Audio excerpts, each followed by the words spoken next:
Hello बच्चों। नमस्ते बच्चों। 12th क्लास के फिजिक्स के आज वीडियो में हम चार्ज डिस्ट्रीब्यूशन को डिस्कस करने वाले हैं कि किसी कंडक्टर पर चार्ज को कितने टाइप से डिस्ट्रीब्यूट कर सकते हैं। बच्चों, जनरली अगर हम बात करें, चार्ज को दो प्रकार से डिस्ट्रीब्यूट किया जा सकता है। एक तो discontinuous charge distribution and continuous charge distribution.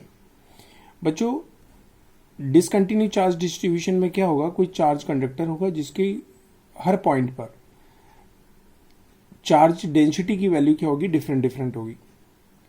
और कंटिन्यूस चार्ज डिस्ट्रीब्यूशन में क्या होगा, चार्ज की डेंसिटी की जो वैल्यू होगी कंडक्टर के हर पॉइंट पर कैसी होगी बच्चों, सेम होगी। मैं बना के दिखा रहा हूं, एक बार देखिए बच्चों, मैंने लिखा है there are two types of charge distribution. पहले डिसकंटिन्यू, दूसरा कंटिन्यूअस चार्ज डिस्ट्रीब्यूशन। बच्चों, फर्स्ट डिसकंटिन्यू चार्ज डिस्ट्रीब्यूशन। इसमें जिस बॉडी के ऊपर आप चार्ज देना चाहते हैं वो चार्ज की डेंसिटी बॉडी के हर पॉइंट पर क्या होगी, डिफरेंट होगी।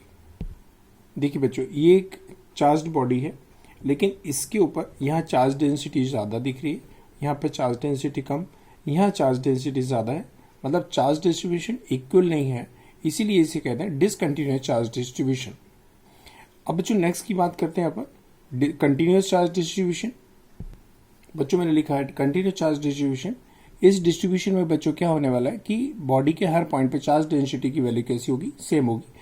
और बच्चों, जो कंटिन्यूअस चार्ज डिस्ट्रीब्यूशन है वो थ्री टाइप्स का होता है। Linear, surface volume charge distribution, नाम बोल के दिखा रहा हूँ फिर से, linear charge distribution, surface charge distribution और वॉल्यूम चार्ज डिस्ट्रीब्यूशन। देखिए बच्चों, लिखा हुआ है linear charge distribution, surface charge distribution and volume charge distribution. बच्चों, लीनियर चार्ज डिस्ट्रीब्यूशन में क्या होगा, कोई या तो स्ट्रेट कंडक्टर होगा, सीधा एक कंडक्टिंग वायर होगा, या तो फिर कोई एक रिंग होगी जिसके ऊपर चार्ज डिस्ट्रीब्यूशन सेम रहेगा। सरफेस चार्ज डिस्ट्रीब्यूशन में बच्चों एक प्लेट होगी, एक शीट होगी, प्लेट या शीट, उसके ऊपर चार्ज की वैल्यू जो है डेंसिटी इक्वली रहेगी। और वॉल्यूम चार्ज डिस्ट्रीब्यूशन में एक स्फीयर रहेगा, एक सॉलिड बॉडी रहेगी जिसके अंदर तक, ठीक है, जिसके अंदर चार्ज की वैल्यू कैसी रहेगी बेटे, सेम रहेगी, तो उसे वॉल्यूम चार्ज डिस्ट्रीब्यूशन कहते हैं। चलिए मैं डायग्राम बना के दिखा रहा हूं आपको। चलिए बच्चों, ये एक स्ट्रेट कंडक्टर है और दूसरा एक रिंग है, कंडक्टिंग रिंग है। अब इसे चार्ज डिस्ट्रीब्यूशन में इसके ऊपर जो दोनों को मैं चार्ज दे रहा हूं, देखिएगा। चलिए बच्चों, यहां पर मेटेलिक वायर हो गया और ये एक मेटेलिक क्या हो गई बच्चों, रिंग होगी, जिस पर चार्ज की वैल्यू मैंने इक्वली डिस्ट्रीब्यूट की। तो ये हो गया लीनियर चार्ज डिस्ट्रीब्यूशन, जो एक कंटिन्यूअस चार्ज डिस्ट्रीब्यूशन है बच्चों। अब बच्चों, सरफेस चार्ज डिस्ट्रीब्यूशन में आपको जो है एक प्लेन शीट लेनी होगी, एक शीट लेनी होगी या एक कोई प्लेट लेनी होगी। देखिए बच्चों, एक मेटेलिक स्फीयर है, ये रिंग थी बेटे, ठीक है, ओनली फॉर रिंग है। और ये क्या है आपके पास, एक स्फीयर है, मेटेलिक स्फीयर, और ये आपके पास एक मेटेलिक शीट है। देखिए बच्चों, मैंने लिया मेटेलिक स्फीयर और दूसरा मेटेलिक शीट। अब मैं इसे चार्ज डिस्ट्रीब्यूशन कर रहा हूं इन दोनों के ऊपर में। देखिए बच्चों, यहां पर ये जो चार्ज है वो यूनिफॉर्मली है, इसलिए इसे सरफेस चार्ज डिस्ट्रीब्यूशन कहते हैं, क्योंकि ये सरफेस पर है। और यहां पर भी आप चेक कर सकते हैं, यहां पर भी कंटिन्यूअस है, चार्ज डेंसिटी हर प्लेस पर कैसी है बेटे, सेम है, इसलिए इसे दोनों को क्या बोलेंगे अपन, सरफेस चार्ज डिस्ट्रीब्यूशन, क्योंकि जो चार्ज है वो सिर्फ सरफेस पर है बॉडी के। बच्चों, वॉल्यूम चार्ज डिस्ट्रीब्यूशन में क्या होगा, जो चार्ज है वो बॉडी के अंदर भी होगा और यूनिफॉर्मली डिस्ट्रीब्यूटेड होगा बच्चों। ये मेटेलिक स्फीयर है, इसमें चार्ज जो है बॉडी के अंदर भी है लेकिन यूनिफॉर्म है। अब बच्चों, linear charge density, surface charge density और वॉल्यूम चार्ज डेंसिटी को डिस्कस करने वाले हैं। बच्चों, लीनियर चार्ज डेंसिटी को आप जो है लैम्डा से इंडिकेट करते हैं, जिसकी वैल्यू होती है, यहां पर अगर चार्ज डेंसिटी निकालना चाहते हैं फॉर्मूला हो जाता है चार्ज अपॉन लेंथ।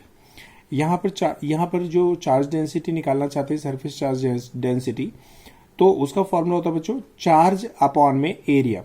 और यहां पर चार्ज डेंसिटी निकालना चाहते हैं तो यहां पर वॉल्यूम था, ठीक है, स्फीयर का वॉल्यूम था, तो यहां पर वॉल्यूम चार्ज डेंसिटी निकालने के लिए फॉर्मूला हो जाएगा आपके पास चार्ज अपॉन में वॉल्यूम। तो मैं तीनों का फॉर्मूला निकाल के दिखा रहा हूं, देखो बच्चों। तो यहां पर लीनियर चार्ज डेंसिटी को लैम्डा से इंडिकेट करते हैं, जिसका फॉर्मूला हो जाता है बच्चों चार्ज अपॉन में length, charge upon area, charge upon volume. बच्चों देखिए मैंने लिखा lambda linear charge density, charge upon length, surface charge density sigma, charge upon area, volume charge density rho बराबर rho equal to charge upon volume. तो बच्चों linear charge density का मतलब होता है यूनिट लेंथ पर चार्ज की वैल्यू, और सरफेस चार्ज डेंसिटी का मीनिंग होता है यूनिट एरिया पर चार्ज की वैल्यू और यूनिट वॉल्यूम पर चार्ज की वैल्यू। तो डिफाइन भी कर सकते हैं, the charge on unit length is called linear charge density, the charge on unit area is called surface charge density, the charge on unit volume is called volume charge density. देखिए बच्चों लिखा हुआ है charge Q है, length L मानते हैं आप conductor की। अब इसे कूलाम में मेजर करिए और पर ये लेंथ को मीटर में मेजर करिए, तो लीनियर चार्ज डेंसिटी का यूनिट हो जाएगा कूलाम पर मीटर, चार्ज अपॉन में लेंथ। सिग्मा इक्वल टू भी हो जाएगा बच्चों, चार्ज की वैल्यू Q मानते हैं आप, एरिया सपोज करते हैं मेटेलिक एरिया जो है वो A है, और इसका यूनिट हो जाएगा कूलाम पर एरिया का यूनिट होता है मीटर स्क्वायर। ओके, और वॉल्यूम चार्ज डेंसिटी सिग्मा बराबर हो जाएगा चार्ज की वैल्यू Q मानते हैं आप, वॉल्यूम को V मानते हैं, और बच्चों चार्ज का यूनिट हो जाएगा कूलाम और वॉल्यूम का ऐसा यूनिट हो जाएगा मीटर क्यू। तो कूलाम पर मीटर क्यू ये चार्ज डेंसिटी का यूनिट हो गया और वॉल्यूम चार्ज डेंसिटी का। तो बच्चों मैंने तीनों ये ऑल टाइप की चार्ज डिस्ट्रीब्यूशन मैंने आपको डिस्कस करके दिखाई। एक बार मैं आपको नोट्स शेयर कर रहा हूँ, देख लीजिएगा। चलिए बच्चे नोट्स को स्क्रॉल कर रहा हूँ मैं।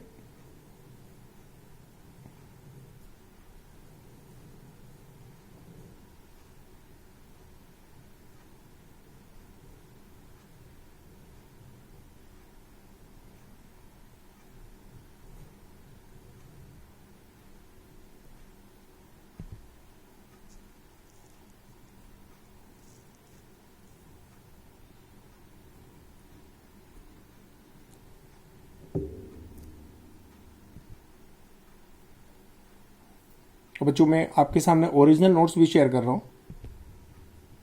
सॉरी। चलिए बच्चों आप स्क्रीनशॉट ले लीजिए, नोट्स बनाइए अपने। बच्चों आप जैसे आप स्टडी करते कंटिन्यू वीडियो देखते हैं और नोट्स कंटिन्यू बनाते हैं और पर डे आप स्टडी करते हैं, तो फिजिक्स में कोई भी कॉम्पिटिटिव एग्ज़ाम होगी इजीली आप क्लियर कर लेंगे, क्योंकि आपके लिए ये नहीं है कि मैं थ्योरी ही पढ़ा रहा हूँ, न्यूमेरिकल होंगे बेटे, ऑब्जेक्टिव होंगे, एवरीथिंग।